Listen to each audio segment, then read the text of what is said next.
Hi, I'm Bill Etra, and this is the Red Etra video synthesizer. The synthesizer controls the height of an image through zero.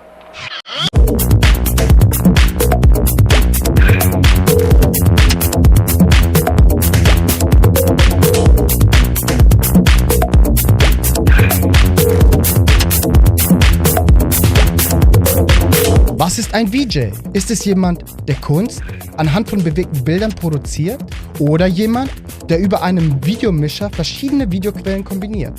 Mit dieser Frage werden wir uns die nächsten 55 Minuten beschäftigen. Über Statements amerikanischer Pioniere und etablierten Videokünstlern sowie Live-Performances bekannter europäischer Akteure möchten wir Sie in die Welt der audiovisuellen Kunst entführen. Herzlich willkommen zu einer Sonderausgabe von Nachtschicht.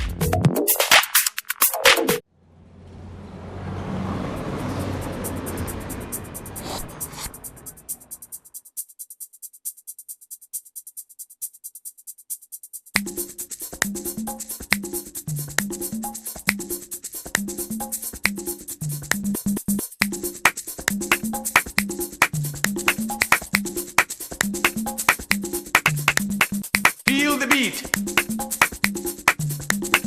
Feel the beat. Feel the beat. Feel the beat. Feel the beat. Beat. Beat. Beat. Beat. Feel the beat. Dance.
What's up, man? Ballroom dancing. What's up, man? Trust It is. who you? Man on that no name, what you doing? Name when on that ain't got no. Man on that no name, what you doing? No name, what you looking good doing?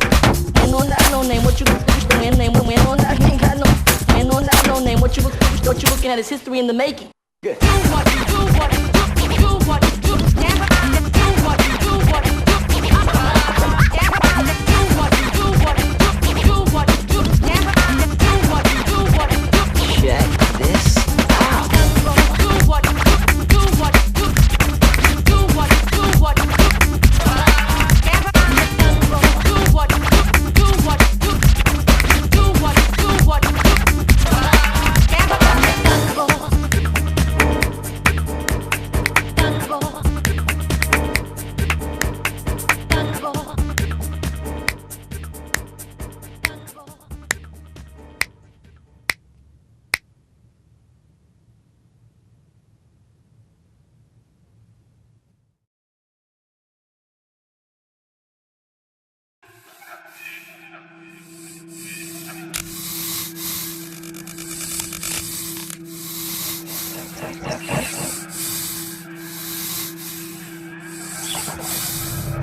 water?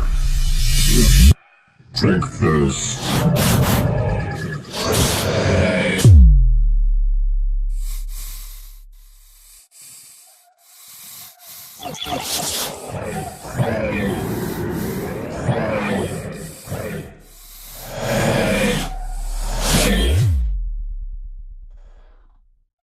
You okay?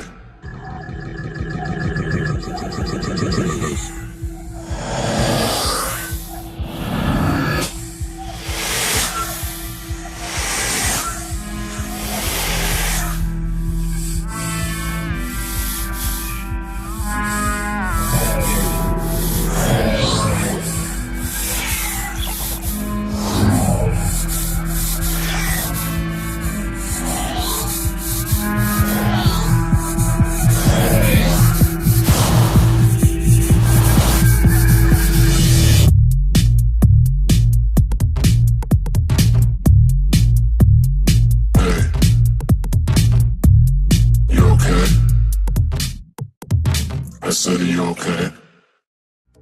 2005 produzierten Meredith Chang und Paul Vlachos eine Dokumentation mit dem Titel Videoin und schufen in Kooperation mit 13-Bit Productions einen Einblick in die Welt des VJs.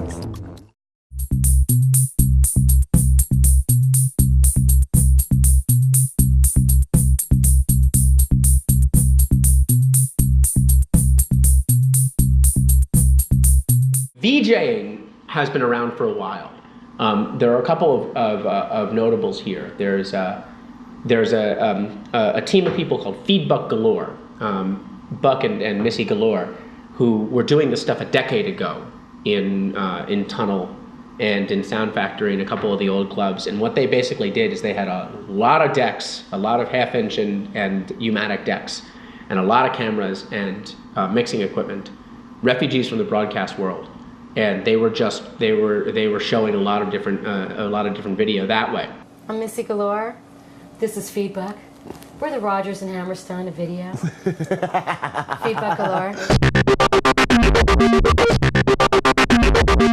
The guys who were, I would say, probably the genesis of the real computer digital VJ abstract scene were Jeremy Bernstein and Kurt Rolski.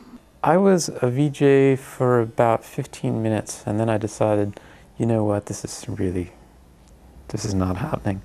No, I was a VJ for probably 2 years, and then at some point I realized that I didn't want to be a VJ, I wanted to be a video artist, and now I'm a video artist. Actually, the first show consisted of a single loop of something I taped off of television. It was a go-kart race on ESPN, and it was being presented as a very serious thing, although it looked ridiculous. And there was one cart and lead, and it said on the side of it in little white letters, it said 23 Coyote, and he was wing. And they just go going around and around in a circle, so I looped that. Just one loop or something like that. And I believe I used the word slave repeated over and over again. It was just the audio loop and the video loop. And that went around for about a half an hour. And that was the show. I was immediately canceled. I actually have the letter after the first show because my show consisted of 100% content not produced by me. And that was a violation.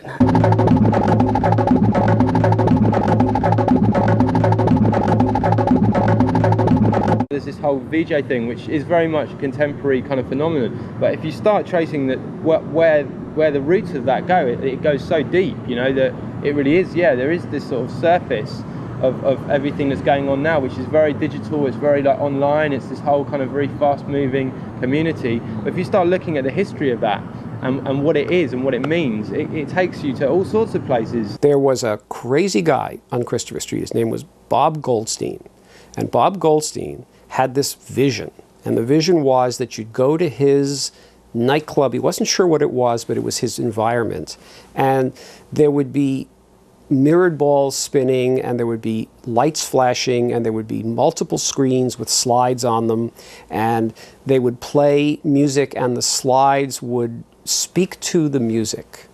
And Bob was a visionary. And he had a loft, a little tiny loft on Christopher Street, right by the river, just a few blocks from where we're sitting right now. And he began to give these parties, and I came down to help him do the parties. And I brought my friends with me because we were all looking for things to do. And we built a wall where his bedroom was, and we cut holes in it, and we stood on the other side of the wall while people were dancing on the other side. And he had a mirrored ball, and he had Christmas lights that were strung together, and he had dimmers, and he turned them on and off. This is something that if you looked at it now, would look unbelievably cheesy. But in 1966 and 1965, this looked great. And I began to notice that very interesting people were coming to these parties. We were giving 3 parties a weekend. Andy Warhol would come with his entourage. There were movie stars coming to this happening, this scene in Greenwich Village. Light shows started at California State University in San Francisco. And the first guy to do liquid lights with light shows was a guy called Elias Samaras. And he was the first one to do the oils in the plates. And I mean, you just had to make it up as you go along. You have to do a lot of things. You know, you have to be a producer, director, designer, you know, a painter, a photographer. And of course, no video, because there wasn't any video in those days. Okay, so this shows the sort of scale of what it looked like. I just happen to like this particular picture because it shows the power. It really did look exactly like that. It was that somebody, Terry Reid in this case, would hit this note and this screen would just explode like that. And it was done by somebody just moving plates around with oil and water, so they had the power to do that. I love this this picture here because it's what this is we've blended a very primitive video projection into Janis Joplin. So she's actually on the video screen, and we've sort of masked it and moved stuff around it. But as you watch it, you became aware that some of these soft floating lights were in fact her as a video image, and then some of them were things that we were presenting.